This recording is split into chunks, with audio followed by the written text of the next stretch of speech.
दोस्तों जरा सोचिए, अगर देश का प्रधानमंत्री या कोई मुख्यमंत्री जेल में बंद हो जाए और फिर भी सरकार चलाता रहे तो आपको कैसा लगेगा?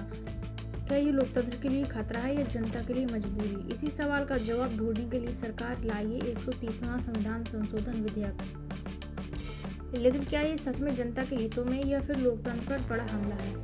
चलिए समझते हैं। 20 अगस्त 2025 को संसद में सरकार ने एक नया बिल पेश किया है, जिसमें कहा गया है कि अगर कोई प्रधानमंत्री, मुख्यमंत्री या मंत्री गंभीर अपराध के आरोप में जेल में 30 दिन से ज़्यादा समय तक रहता है तो उसे पद से हटना पड़ेगा। 20 अगस्त 2025 को लोकसभा में विधेयक पेश किया गया था और उसे संयुक्त संसदीय समिति जेपीसी को भेज दिया गया है। जेपीसी क्या होता है? जेपीसी का मतलब होता है जब कोई कॉम्प्लिकेटेड मुद्दा आ जाता है तो उस पर कानून बनाना होता है, तो उसके लिए जेपीसी ज्वाइंट पार्लियामेंट कमेटी बुलाई जाती है और इसके लिए कानून बनाया जाता है। तो ये अभी जेपीसी को भेजा गया है, जिसमें लोकसभा में 21 मेंबर थे और राज्यसभा के 10 मेंबर थे। तो इन सभी ने मिलकर ये फैसला लिया है, जहां इसे विस्तार से विचार किया जाएगा। तो ये जेपीसी समिति के द्वारा बनाया गया है। इससे भी पहले जेपीसी समिति का गठन किया जा चुका है, जैसे कि 2G घोटाले में किया गया था। तो जब कोई कॉम्प्लिकेटेड मुद्दा आ जाता है तो जेपीसी समिति का हमें सहयोग लेना पड़ता है।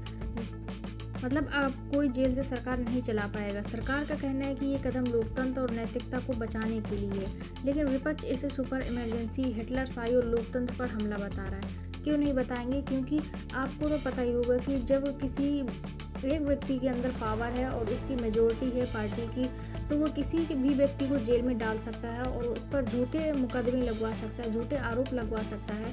तो ये सभी को पता है कि झूठे आरोप लगवाकर कई नेता जेल में जा सकते हैं। अगर ये प्रस्ताव पारित हो जाता है तो ये संशोधन संविधान के अनुच्छेद 75 में, 164 में और 239 में बदलाव करना होगा। केंद्र में प्रधानमंत्री, राज्य में मुख्यमंत्री और दिल्ली में सीएम अगर 30 दिन जेल में रहें तो 31वें दिन पद से स्वतः हट जाएंगे। लेकिन जेल से बाहर आने पर दोबारा नियुक्त भी हो सकते हैं। अब इसके फायदा क्या क्या होंगे? तो नैतिक राजनीति की मजबूती। कोई अपराधी आरोप में नेता जेल से सरकार नहीं चला पाएगा, जिस तरीके से अरविंद केजरीवाल चला रहे थे। जनता का विश्वास, जनता को लगेगा कि उनके नेता साफ सुथरे हैं।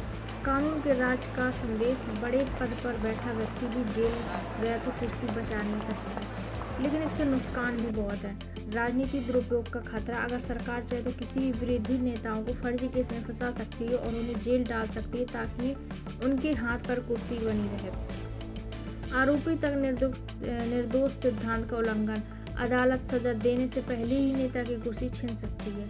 और जनमत की अनदेखी। जनता ने जिसे चुना वह केवल जेल जाने से ही हटा दिया जाएगा, जबकि केस झूठा भी हो सकता है।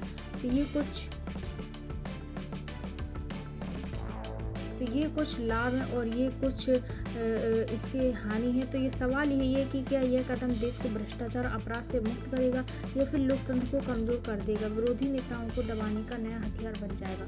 तो आपको इसमें क्या लगता है? हमें कमेंट करके जरूर बताएं।